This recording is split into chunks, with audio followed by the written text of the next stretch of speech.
You know what's my favorite thing?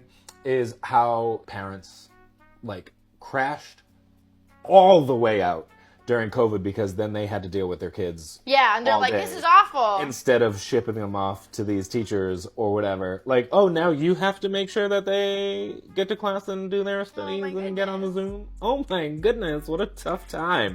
I got these trolls in my comments all the time of the, well, it's home or it's virtual learning and I'm helping my kid. Where's my teacher paycheck? No, honey. First of all, you're not making the lessons, the assignments, and all the things. You're parenting. Yeah. I know it's a foreign concept to you. You haven't had to do it in a while, but this is parenting. This is what we call parenting. You're helping your kid with their homework. You're reading for them. You're checking in on what they're doing. You're assisting them. This is parenting. Yeah. I'm so sorry that you've never had to experience that before. That's wild.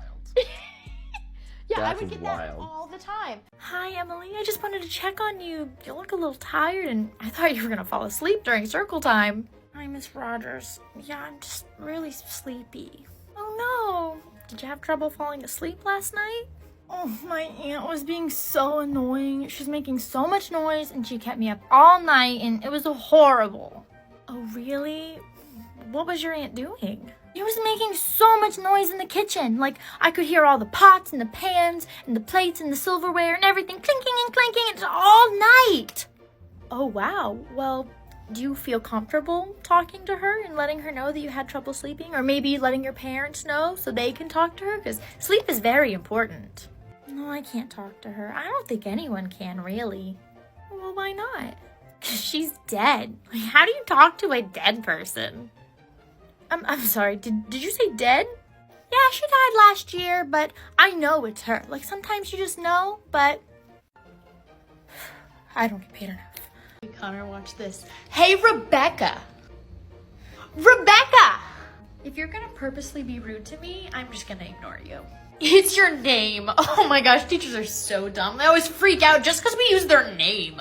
I'm not freaking out. I'm ignoring you when you're being rude. How is me using your name being rude? You're only doing this to upset me. You want me mad. That's your whole goal. When you kids do this, you know you're supposed to use our last names, and you choose not to because you know it's disrespectful and you think it's funny to record our reactions to that. No one's mad about a name. We're frustrated that you think it's amusing to disrespect people and record their reaction. I don't get why it's a big deal anyways. It's just a name. There's a bunch of reasons, and one example for younger teachers is that it helps create a more professional boundary, you know, for kids that want to hang out or ask me to prom. That can't happen. I'm an adult. It just helps with the professional boundaries.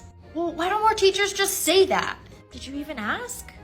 I posted about this CPS situation, and this lady was like, you're so evil, you must be working with the devil because you're ripping apart families, and these aren't your kids, and it's none of your business, and you're destroying families and ripping them apart, and blah, blah, blah, blah. And I was like, what?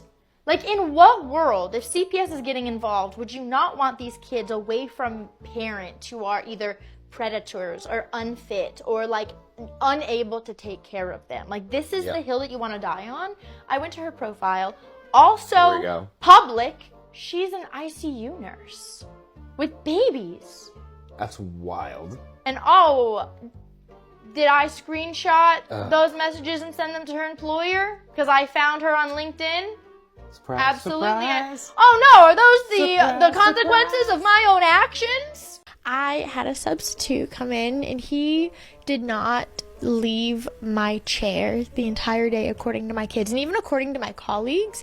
And I had like this pink rolly chair. He literally would sit in the chair and just roll it around the room, but he didn't fit in it very well. And literally he made like a sharp turn, and the entire bottom snapped. It broke. He fell on the ground, broke my chair, and then left me a note telling me one of the kids did it. He said, this kid broke your chair. And I was mad because, like, this was not a bad kid. I was really concerned. I didn't want to ask him in front of everyone, so I tried to, like, pull him aside. And I was like, I need to know what happened yesterday with the chair. And he kind of giggled, and I was like, this is not funny. Like, what happened to my chair? Like, what did you do to, like, what happened? What did you do? And he looked at me, he like stopped dead in his tracks. He goes, what did I do? What do you mean? And I was like, I got a note that you broke my chair. And he looked at me, he's like, Miss Rogers, dead serious. And I was like, no, like, I got this note that you broke my chair.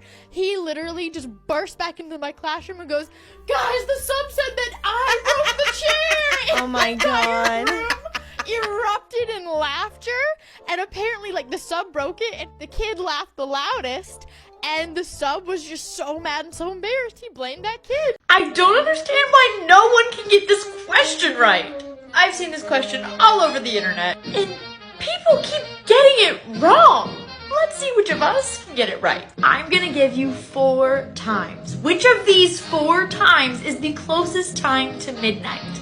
11:55, 12:06, 11:50, or 12:03? Which of these 4 times is the closest time to midnight, and why are so many people in the comments gonna get it wrong? People always say like a guy can't have a girl best friend. There are like toxic women or guys that literally like leech onto someone that they're just not so secretly in love with, right? Yeah. But then there are genuine platonic relationships. Facts. Like you. Facts. We're not even gonna name names. I have a very good friend in the social media world. We were walking around yesterday and our friend went to the bathroom and Brian was like, oh, where's your friend? And I was like, oh, I think he went to the bathroom. And Brian goes, isn't that him over there? And I said, I don't have my glasses on. I really can't see. And Brian goes, oh, the guy with the beard. And I go, he doesn't have a beard. And I was like, he's been with us for 15 minutes walking like that guy. That same guy? He's a man with a beard. And then we walk up and guess what he had? He had a beard. Full beard. Okay, in my defense, I thought you meant like long, like when I hear beard, I'm thinking like long, like off the like face. Santa? Yeah, a little bit. You're like, no, he does not look like ZZ Top. What? And I go, why was I picturing you without a beard? Like maybe I was thinking to when we first met years ago. And he goes, Rebecca, I've always had a beard. Oh. Well, like, it's like you and I were talking before, like, we don't really see I don't see my guy friends, like, I don't really notice their physical characteristics, like, that's just my friend, like, I don't know. I thought I was crazy, because I was like, this man that's been walking with us for 20 minutes definitely had a beard. I think that's just what defines, like, the platonicness of your friendship is, like, I don't notice the physical features, like, so I see your soul. Ms. Rogers, I hear you're just abandoning the kids this year. I'm sorry? Are they or are they not going to have a long-term sub this year? I am going to be having my baby this spring, so yeah. Well, why didn't you plan better? What? You're a teacher, okay? These kids' education is your responsibility. Therefore, it's your job to plan responsibly and be here every day to shape the minds of the future generation. Thank you for your feedback. And while I love how passionate you are about your child's education, the fact of the matter is I am giving birth this spring and I will not be able to come to work, so. What, so my kid's just gonna suffer academically because you couldn't be bothered to plan your pregnancy more responsibly? Apologies, but I will not be planning my family around your family, and if you feel that strongly about it, you're more than welcome to request a teacher swap. I don't want to swap teachers, okay? I've heard great things about you, so I want him to have you. So I want you to be here when you're supposed to be here. I mean, does your principal even know that you're going to be slacking on your teacher duties? My principal is very aware that I'm giving birth this year. Yes. Wow, so he's just letting you get away with it. I guess so.